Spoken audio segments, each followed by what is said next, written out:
अस्सलाम वालेकुम, मैं हूँ मुर्तज़ा हुसैन और आप देख रहे हैं मंगल अप यूट्यूब चैनल। हमारे साथ मौजूद हैं सीनियर सहाफ़ी और तज़कियाकार सैयद जावेद शाह साहब। और नाज़रीन, जिन्होंने चैनल सब्सक्राइब किया है उनके हम शुक्रगुज़ार हैं, और जिन्होंने अब तक चैनल सब्सक्राइब नहीं किया है तो बराए मेहरबानी चैनल को ज़्यादा से ज़्यादा सब्सक्राइब कीजिए, वीडियोस को लाइक एंड शेयर कीजिए, अपने कमेंट से ज़रूर आगाह कीजिए। गुफ्तगू करेंगे जावेद शाह साहब से। जावेद शाह साहब, अगर हम एमक्यूएम इंटरनेशनल की बात करें और साथ साथ बानी मुत्तहदा का लाजमी इसमें फिर जिक्र होगा, और उसके साथ अगर हम बानी पीटीआई का जिक्र करें और पीटीआई का लाजमी उसमें जिक्र होगा। जावेद साहब, आप क्या इस वक्त मामला देखते हैं कि पीटीआई जिस हिसाब से पीटीआई प्रोपेगेंडा ब्रिगेड जो है, और जो ढंढूरा पीटा जा रहा है कि लेवल प्लेइंग फील्ड नहीं है और हमारे हारे हुए लोगों जीते हुए लोगों को हरवा दिया गया, और एक मतलब एक प्रोपेगेंडा पूरा बना के एक ऐसा बयानिया बना दिया गया है कि झूठ पर सच का गुमान हो रहा है, और लोग हमारे इस शहर में मुब्तला हैं पूरे मुल्क में इस वक्त। इसके साथ साथ दूसरी तरफ अगर हम यही कंपैरिजन अगर हम करें, लेवल प्लेइंग फील्ड क्या चीज़ होती है, तो एमक्यूएम इंटरनेशनल है। अगर हम अभी देख रहे हैं जिस तरीके से पीटीआई के साथ जो एक नरम गोशा ज़ाहिर होना शुरू हो गया है कि उनके लोग असम्बली में जो है इमरान खान की तस्वीरें लेकर आते हैं, और हर नुमाइंदे के आगे वो तस्वीर लटकी हुई होती है।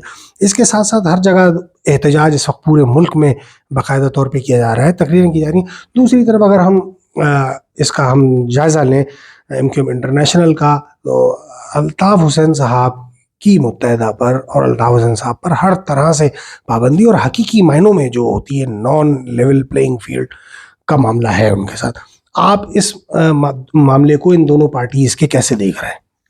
असल में पीटीआई जो है पाकिस्तान में रह के अपनी जद्दोजहद कहें या तसादुम की पॉलिसी कहें या लड़ाने की पॉलिसी कहें या लड़ाई की पॉलिसी कहें, तो वो उसको अपनाए हुए है और मुसलसल वो ये कार्रवाई में लगी हुई है। जी जी। इसी तरीके से अल्ताफ हुसैन जो है वो बाहर बैठे हुए हैं एक अरसे से, और उनके बारे में मुतअद्दिद ऐसी बातें उड़ाई जाती हैं कि उन्होंने ये कह दिया, जबकि मैं ये समझता हूँ पाकिस्तान में रह के ही पीटीआई वालों ने, यानी कि अब तो ये ढकी छुपी बात नहीं रही, 9 मई का वाकया हुआ, तो इसमें जी जी।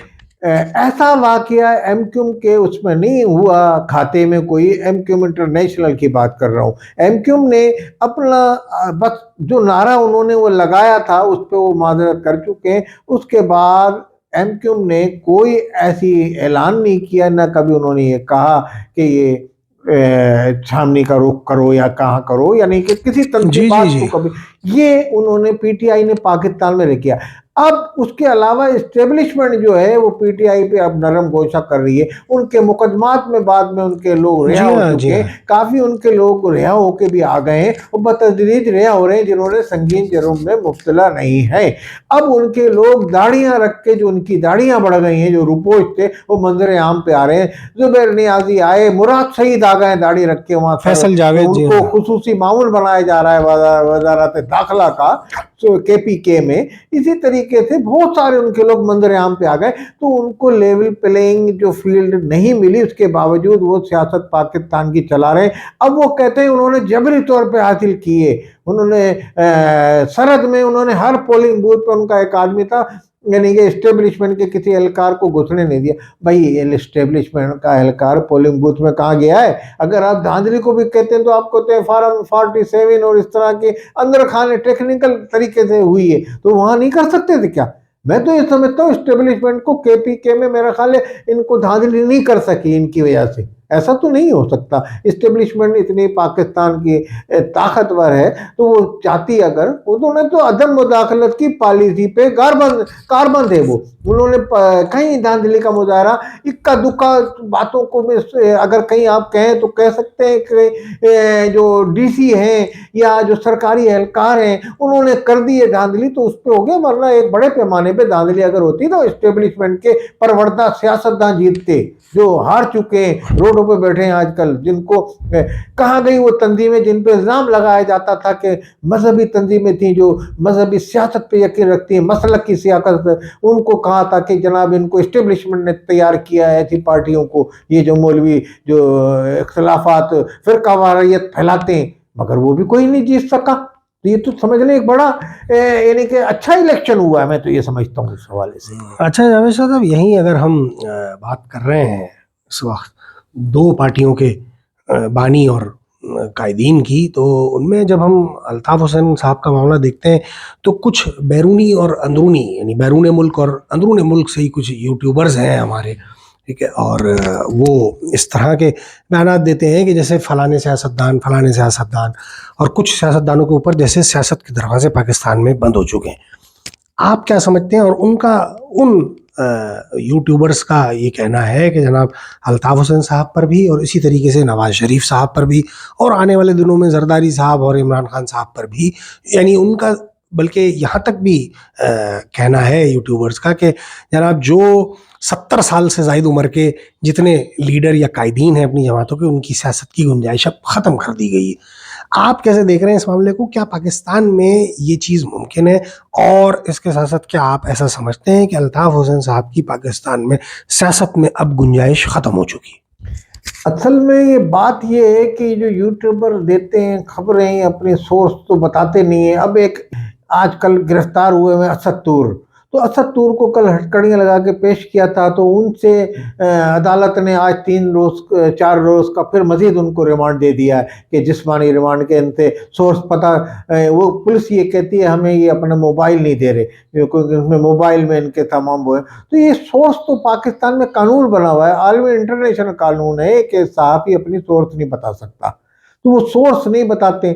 اب اس میں یوٹیوبر ہوتے ہیں دعویٰ کرتے ہیں کہ ہماری فلانے سے رابطہ ہوا, ہمارے فلانے سے ہوا, اس کے ریفرنس سے اپنے وی لاگ کرتے ہیں بیٹھے ہوئے.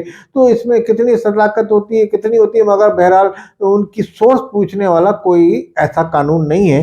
اب یہ اگر پوچھا جا رہا ہے تو یہ ایک ذاتی کی جا رہی ہے عالمی انٹرنیشنل صحافتی تنظیم میں اس حوالے کی مذمت کروں گا کہ اسد طور سے اگر اس طرح کیا جا رہا ہے, یہ صحافت کی یعنی کہ قانون کی پاسداری کرنے کے مترادف نہیں, یہ خلاف ورزی ہے اس کی.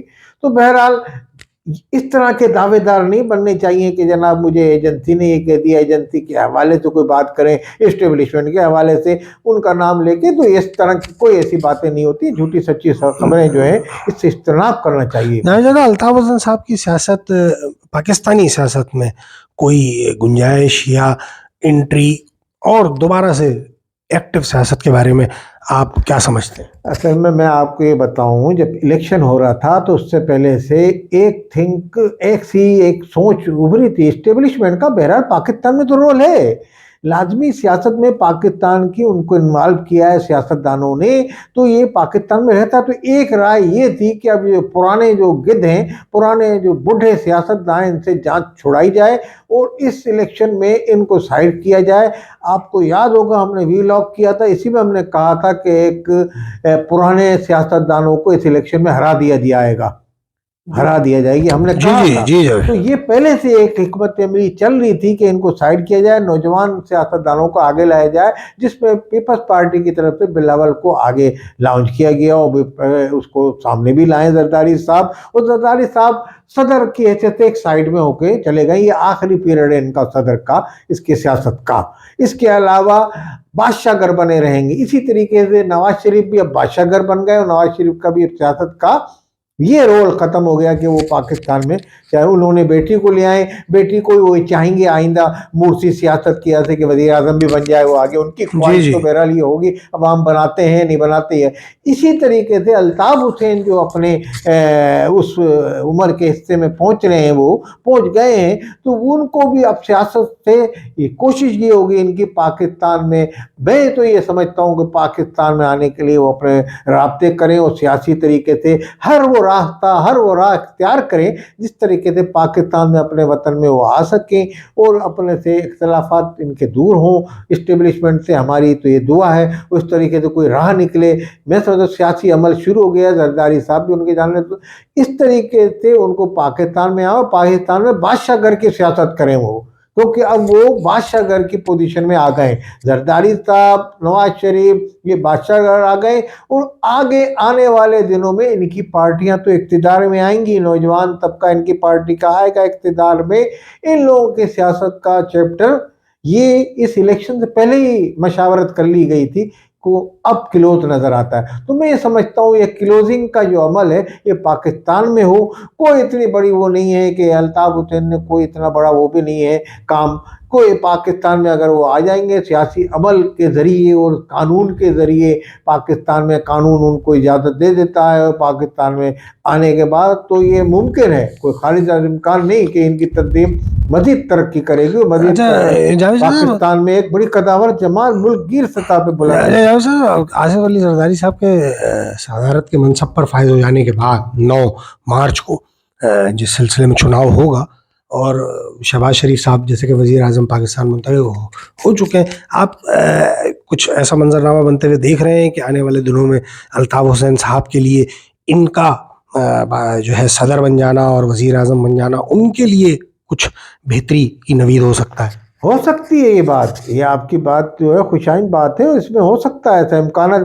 पाकिस्तान में तो कुछ भी हो सकता है। बचकज़ई सदारत के लिए खड़े, पाकिस्तान में उनकी शोहरत से कौन वाकिफ नहीं है। वो पाकिस्तान को उन्होंने आइन की भी धज्जियाँ भी करी, पाकिस्तान के खिलाफ बात भी की उन्होंने, असेंबली के फ्लोर पे खड़े होकर उन्होंने। PTI वाले भी कहते थे, तमाम लोग उनके बारे में कहते थे कि देखो ये PDM में ये है, ये ऐसे नजरियात रखते हैं ये बचकज़ई साहब। वो सदारत के उस पर जब मतलब मुकाबला कर रहे हैं तो लाजमी पाकिस्तान में सब चीज़ें मुमकिन है, सब चीज़ हो सकती है। इसमें कोई बात हरफ आखिर की तरह ये नहीं होती कि फजल रहमान थे आज वो कल डीजल और पता नहीं क्या क्या कहा, आज वो उनके साथ हैं। अचकज़ई से भी PTI का वक्त मिल रहा है। तो ये पाकिस्तान में हर चीज़ मुमकिन है, तो इसी तरह अल्ताफ हुसैन की भी एंट्री भी मुमकिन है। बहुत शुक्रिया जावेद शाह साहब। नाज़रीन, इस प्रोग्राम से आपसे इजाज़त चाहेंगे इसी दरख्वास्त के साथ कि जिन लोगों ने अब तक चैनल को सब्सक्राइब नहीं किया है वो सब्सक्राइब करें, चैनल को सब्सक्राइब करें, वीडियोस को लाइक एंड शेयर करें और अपने कमेंट्स से ज़रूर आगाह करें। इंतज़ार रहेगा आपके कमेंट्स। अल्लाह निगहबान।